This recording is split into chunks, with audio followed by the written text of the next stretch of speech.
Waouh! Alors écoutez, sans manquer de respect à l'Allemagne, qui est vraiment une équipe absolument formidable, l'adversité était faible sur le papier et sur le terrain. Là, concernant l'équipe espagnole, alors oui, la Croatie n'a vraiment pas été à la hauteur de l'événement. Cela dit, ça reste la Croatie et on a vu une Espagne extrêmement intéressante qui a changé. On en parlera notamment au niveau de la possession. Les amis, j'espère que vous allez bien. Très heureux de vous retrouver pour le deuxième jour de l'Euro. Je devais parler de cette Espagne-Croatie. Très, très lourd, très cru comme résultat. 3-0, net et sans bavure pour l'Espagne dans ce choc qui, oui, sur le papier pouvait faire très peur. On en parlait notamment en live hier. La Croatie est vraiment capable du meilleur comme du pire. Aujourd'hui, on n'a pas vu le plus beau visage de la Croatie, mais oui, pour moi, l'Espagne vient avec certaines certitudes. Et en fait, ce qui est assez dingue, 46% de possession. Et vous savez, ce 46% de possession, pour moi, il résume à quel point cette Espagne sera extrêmement dangereuse dans cet euro. Et oui, on l'évoquait notamment dans ma vidéo pronostic de l'euro. Est-ce que l'Espagne, je posais déjà la question, est-ce qu'en vérité, l'Espagne n'est pas le vrai favori caché qu'on voit pas trop, etc. Enfin, qu'on voit pas trop. Beaucoup voient l'Espagne, mais peut-être moins que l'Angleterre, la France ou d'autres. Ouais, on se posait la question, est-ce que l'Espagne n'est pas le favori numéro un? J'évoquais également Portugal qui pour moi rentre dans la course des deux vrais gros favoris. Et on a vu, ouais, une Espagne absolument formidable. Mais voilà, comme le titre Canal+, clinique. Le football, c'est le réalisme. La vérité sur ce match-là, la Croatie a des occasions, même des très grosses occasions. Malheureusement, c'est pas du tout clinique. Un penalty qui n'est pas converti, alors un penalty qui est marqué en deux temps, mais Perisic était rentré tout tôt dans la surface. Je sais pas pourquoi le penalty n'a pas été rejoué, enfin c'est un peu bizarre. Mais malheureusement, on savait que le point faible de cette Croatie, c'était au niveau de sa qualité offensive, ou du moins de sa capacité à terminer les actions. Kramaric, Budimir, Mayer, bon, ils sont bien gentils, même sur le banc. Il y a des joueurs, hein, même Petkovic et tout, c'est pas des finisseurs. Il y a malheureusement un gros problème au niveau de cette équipe offensivement parlant. Et Kovacic, Brozovic, Modric, ce qui est dingue, c'est que c'est un peu...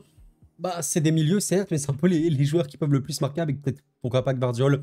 Bref, c'était honnêtement très compliqué. Et c'est dingue parce qu'on évoquait la Croatie, vraiment cette équipe capable du meilleur comme du pire. Je pense encore, parce qu'ils l'ont montré par le passé, que c'est une équipe avec une résilience de fou. Oui, la Croatie peut se qualifier en huitième, et oui, elle pourra peut-être faire un euro de fou, on ne sait pas. On verra un petit peu comment ça va réagir après ce match-là. Maintenant, oui, peut-être qu'il faut laisser aussi sa chance à des joueurs un peu plus jeunes, etc. Comme Baturina, qui n'est pas du tout rentré sur ce match-là. Il faudrait voir ça. Mais bon, parlons quand même de cette sélection espagnole. Et déjà, rien que quand on voit, mesdames, messieurs, le 11 titulaire, pour gagner une grande compétition, il faut regarder plusieurs choses. À quel point le 11 titulaire peut être fort, à quel point le banc peut être fort, les individualités, est-ce qu'il y en a des très bonnes, le collectif, l'expérience, le mental, c'est un tout. On va faire les trucs point par point.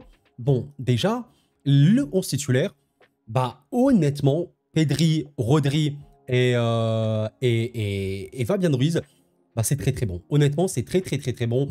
Des joueurs qui, en plus, on l'a vu, peuvent jouer sans le ballon et ça, on évoquera, c'est extrêmement important. Et oui, même Fabien Ruiz, je sais qu'il y a un peu un Fabien Ruiz bashing du côté des supporters parisiens. Et oui, à juste titre, je sais qu'il y a des matchs où il n'a pas été non plus formidable, mais c'est un joueur qui est un peu un joueur de risque, qui peut oser, même énormément oser, et qui, quand réussit, bon bah c'est vraiment formidable. Et évidemment, la chose qui change vraiment tout dans cette Espagne, c'est l'attaque. L'attaque, avant, bon, ils avaient des joueurs offensifs par-ci par-là, mais le fait d'avoir gardé Morata et d'avoir Lamine Yamal et Nico Williams, bon, Williams, je l'ai pas non plus trouvé ultra inspiré, mais je pense utile quand il va choper le corner qui amène au troisième but, et Lamine Yamal qui a déjà mis une passe D, qui a failli marquer. Ouais, ça change absolument tout. En fait, on est passé d'une Espagne très stéréotypée, qui cherche le ballon tout le temps, 65, 70% de possession, 80% de possession non-stop. On est passé de ça, donc une Espagne aussi qui peut manquer de créativité, de folie technique, d'imprévisibilité, à une Espagne qui, bon ben, même si elle n'a pas forcément le ballon, elle a des joueurs en transition qui peuvent te faire des relances de fou, comme Fabian, comme Rodri notamment. Tu as des joueurs d'accélération de vitesse comme Lamine, comme Nico Williams, sachant que les deux savent dribbler. Ouais, c'est exceptionnel, c'est honnêtement exceptionnel. Et le banc, ben, va également un peu dans ce sens-là. Mine de rien, je trouve que le banc, je ne sais pas si c'est le meilleur banc de l'Euro. quand même pas.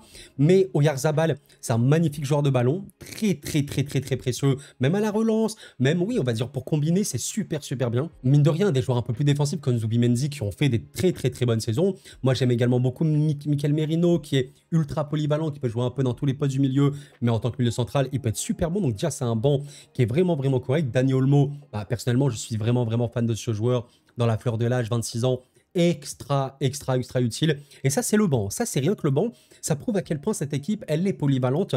Et voilà, je pense que, ben, mine de rien, bon, il y a plein de joueurs qu'on n'a pas évoqués, hein, comme notamment Roselu, hein, qui a marqué un doublé contre le Bayern, notamment, évidemment. On peut évoquer Grimaldo, qui a fait une saison exceptionnelle avec Leverkusen et d'autres. Donc, ouais, ils ont un banc. Je pense que, quand même, ouais, il y a peut-être moins cette expérience. Alors, je dis pas qu'il n'y a pas d'expérience quand même. Rien que quand tu vois Nacho, Carvajal, oui, voilà, ils connaissent le football par cœur maintenant et tout. Mais globalement, bon, voilà, il y a des joueurs plutôt jeunes, hein, donc c'est assez particulier quand même. Et évidemment, on attend de voir l'Espagne contre, on va dire, le top, hein, c'est-à-dire Allemagne, peut-être même France, Angleterre ou quoi. On verra bien, ce sera dans ces moments-là où on saura si l'Allemagne peut le faire. L'Espagne peut le faire. Mais voilà, mesdames, messieurs, quand on va sur WhoScored et qu'on regarde un petit peu les dribbles réussis, bon, on a vu que Fabian Ruiz et Pedri avaient réussi 2 et 1 dribble chacun, donc c'est bien Fabian qui a été très en jambes sur ce match, notamment en première.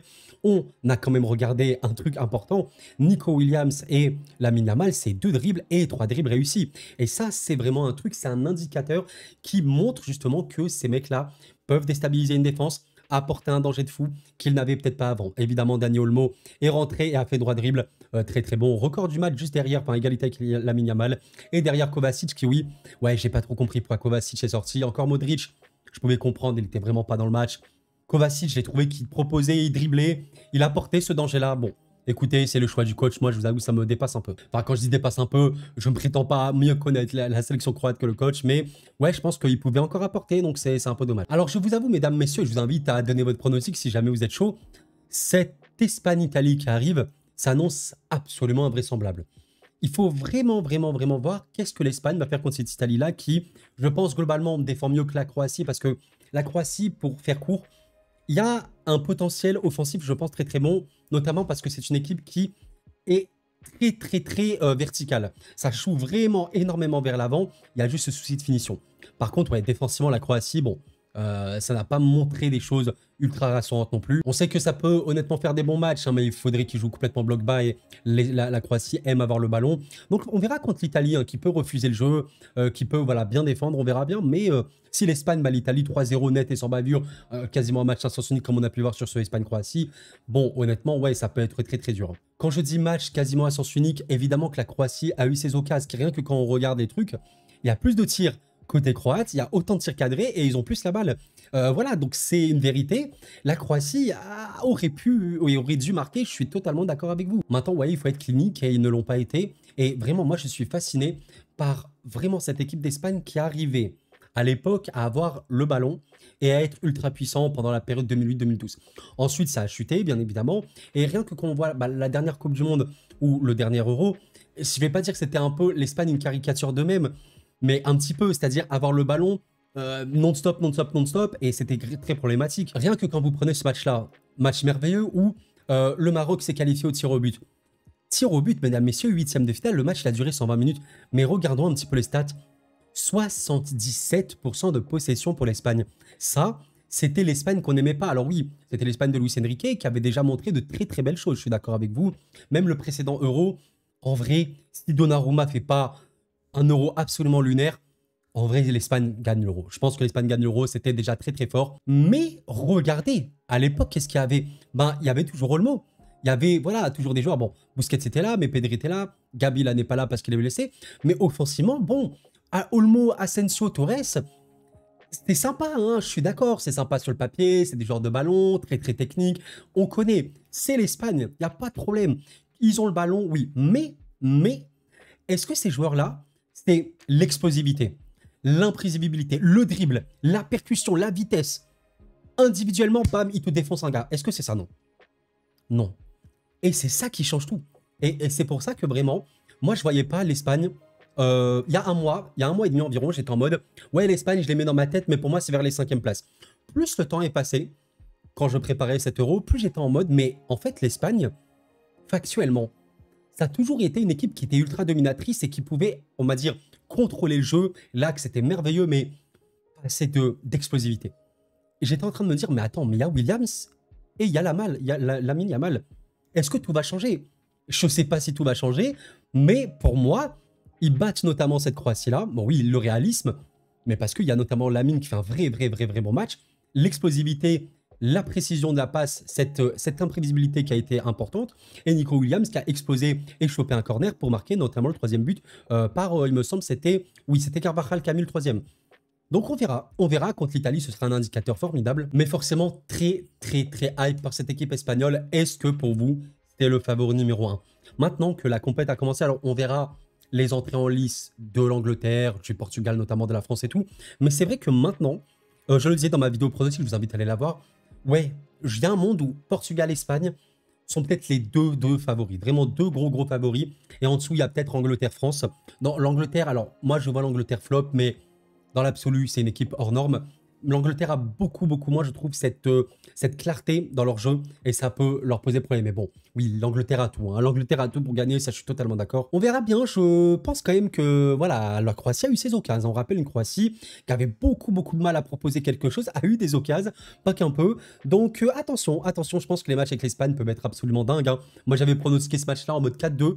En vrai, le 4-2 aurait pu arriver avec un peu plus de finition. Mais ouais, j'apprécie vraiment le fait que cette équipe n'a plus besoin du ballon pour être dangereuse. Et ça change tout. Ça change tout de se dire que, en vrai, laisse-leur le ballon. De toute façon, tu as Lamine d'un côté, tu as Nico de l'autre. Et dans l'axe, tu es toujours très fort. Tu as des relanceurs de malades. C'est super bien. Et c'est ultra intéressant d'imaginer, notamment Espagne-Allemagne. Il y a un Espagne-Allemagne qui est probable, entre guillemets probable, en quart, si les équipes continuent de gagner.